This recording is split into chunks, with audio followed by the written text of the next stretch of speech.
Salut tout le monde, j'espère que vous allez bien. Du coup moi ça va nickel comme d'habitude. Donc aujourd'hui je vous retrouve dans une nouvelle vidéo qui sera un update lecture du mois de mars. Oui, je suis très à la bourre, c'est-à-dire que on est en avril, on est fin avril. Moi quand je vous fais une vidéo on est le 20 avril. Donc oui, je suis extrêmement à la bourre. J'ai tout simplement pas eu l'envie de filmer ces derniers temps. Du coup, je me suis pas forcée. Je pense ce qui est normal parce que de toute façon, si je me forcerais, ça se verrait et ça serait pas agréable pour vous. Donc j'ai pas voulu filmer. Donc je vous retrouve pour un update de 9 livres, sachant qu'il y en a un que j'ai commencé fin février et que j'ai terminé début mars. Du coup, je l'ai compté dans l'update lecture de mars. Donc les premiers livres de mars, très franchement, je sais pas si j'arriverai à vous faire des avis constructifs parce que ça fait un peu trop longtemps que je les ai lus. J'aimerais pas dire n'importe quoi. Donc si vous voulez, il y a mes avis sur Instagram. Voilà. Donc c'est parti!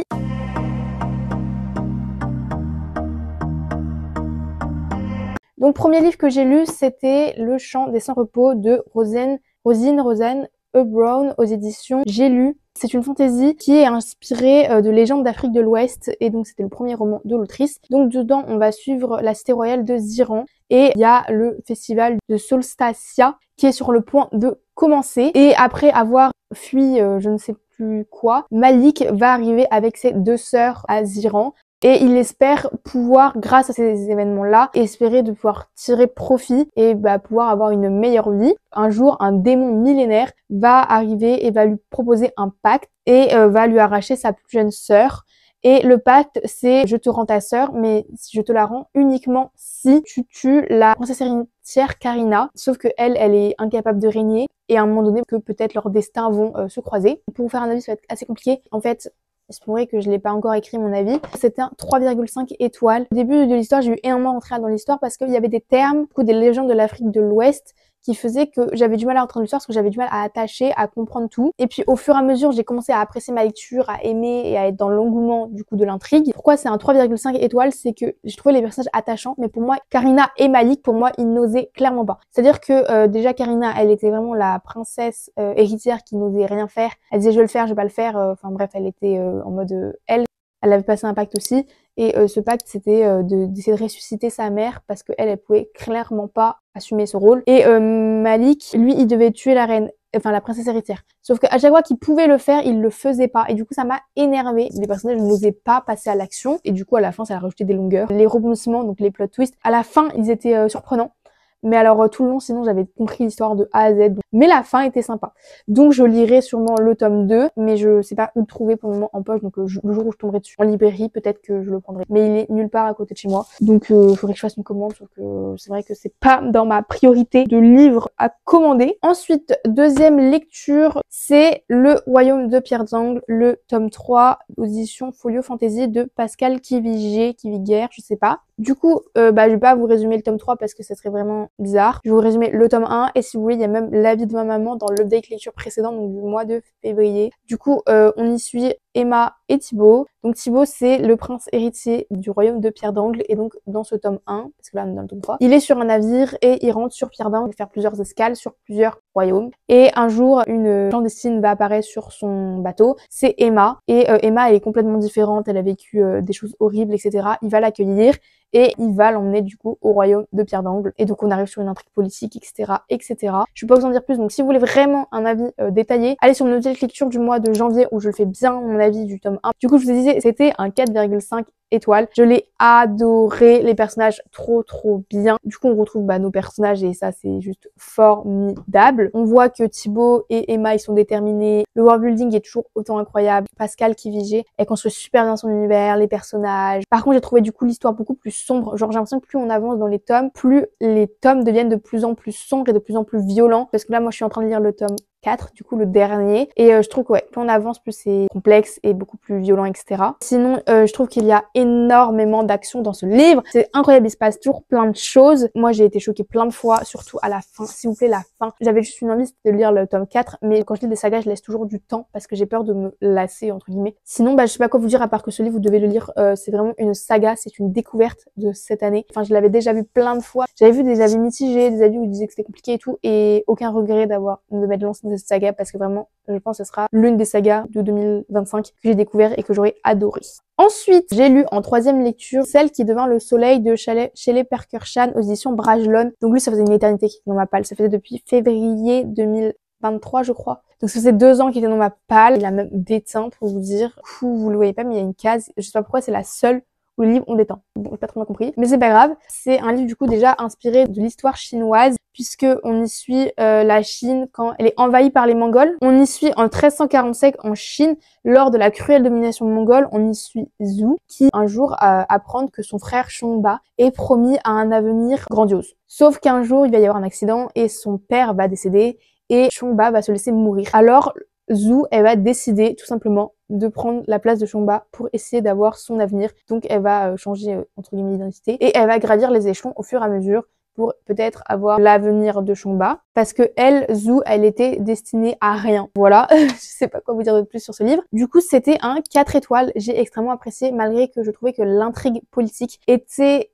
très dense parfois. C'est vraiment le début. Je l'ai trouvé vraiment incroyable le début. Et plus on avançait, plus je trouvais complexe. J'avais l'impression qu'il y avait plein de personnages qui popaient d'un coup. Et du coup, ça me perdait clairement. Du coup, j'ai beaucoup aimé le personnage de Zhu parce que je trouve qu'elle évolue, mais à une manière, c'est incroyable. Et du coup, ce qui me fait donner 4 étoiles et pas plus, c'est vraiment que pour moi, il manquait d'action et de rebondissement. Et du coup, j'avais l'impression qu'il y avait des longueurs. Et parfois, l'intrigue était trop complexe. Vraiment, ce qui me fait donner 4 étoiles, je pense, c'est vraiment le début que j'ai trop aimé. C'est plus vers le 2 tiers que j'ai aimé et après le dernier tiers j'ai un peu moins aimé. Voilà.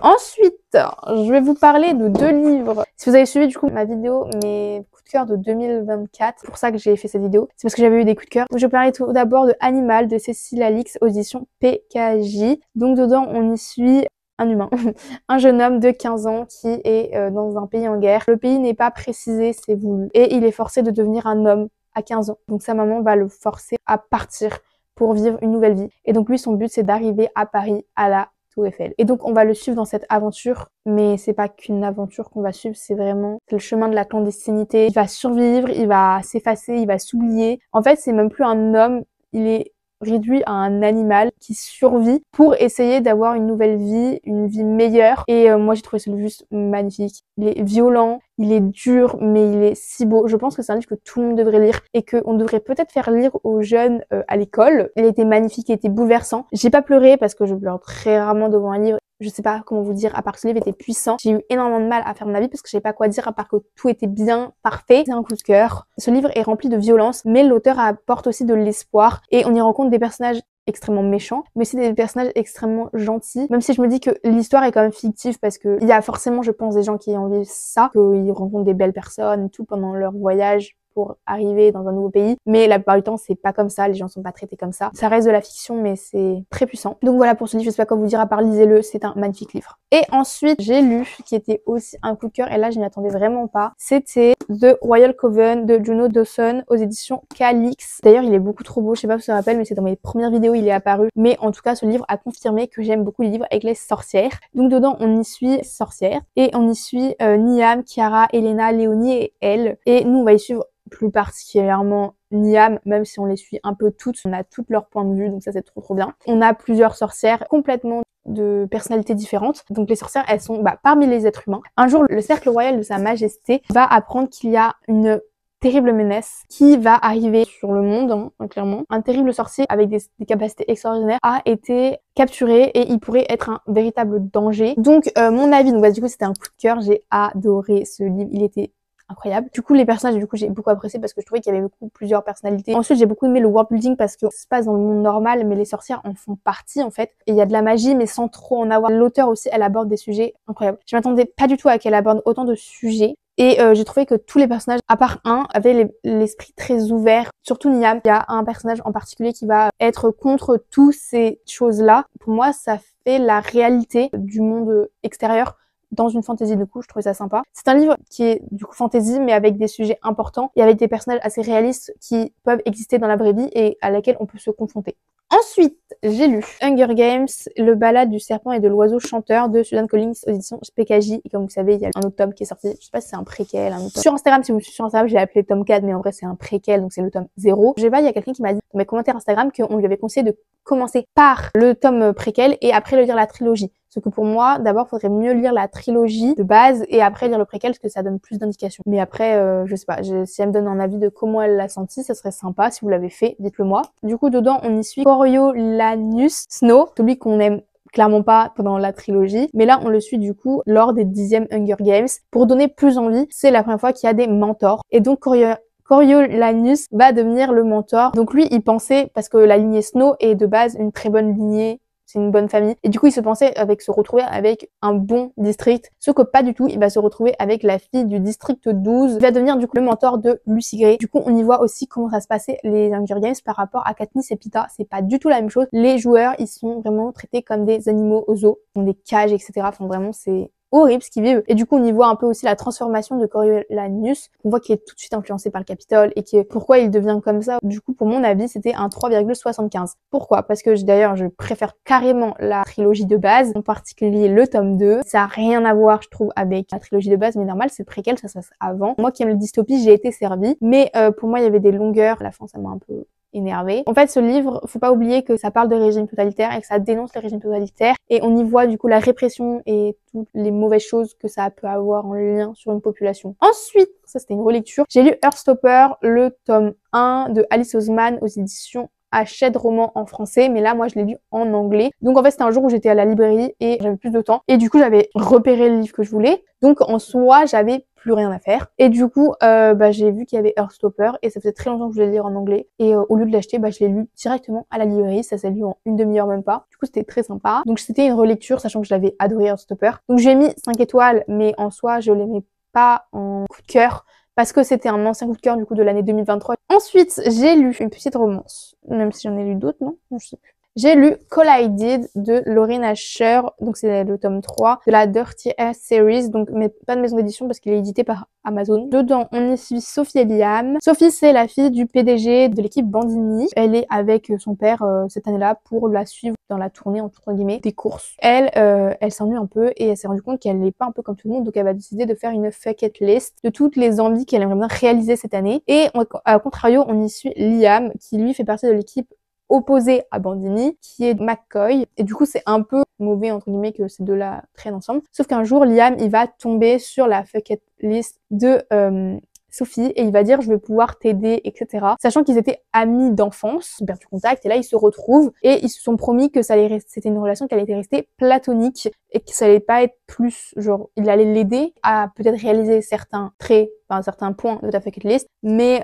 notre amitié reste quand même platonique. Donc c'était un 3,75 étoiles. J'ai un peu moins aimé que le tome 1, tout simplement parce que j'ai trouvé qu'il y a beaucoup moins la Formule 1 dedans. C'est vraiment ça qui m'avait fait apprécier Slow Sled. Et je trouvais comme les personnages assez attachants. Je pense que c'est le point fort de Lauren Asher. En tout cas dans la série Dirty Ass Series, j'ai pas lu plus d'elle, mais c'est la construction de ces personnages, ils sont hyper attachants, les liens entre chaque personnage est très beau. Elle aborde aussi des sujets très intéressants. Sinon au niveau des plot twists, il y a pas vraiment de plot twist, c'est comme de la romance, mais le début s'il vous plaît, le premier chapitre, j'ai failli pleurer. L'intrigue était sympa, après les scènes explicites on n'en parlera pas, j'ai eu énormément de mal, je les ai sautées. Après du coup c'est plus du coup une trope Friends to Lovers. Moi j'en lis pas beaucoup des Friends to Lovers, même si je me suis rendu compte que là j'en ai lu pas mal. Et il y avait un age gap, donc c'est une différence d'âge entre du coup Liam et Sophie, mais en vrai ça va, ça m'a pas dérangé parce que d'habitude je déteste ça, je peux pas me lire. Ok, la vie a décidé de me mettre des bâtons dans les roues. Ça fait 3 semaines que je suis sur le montage, pas parce que j'ai pas envie de filmer, tout simplement parce que j'avais pas le courage de monter ma vidéo.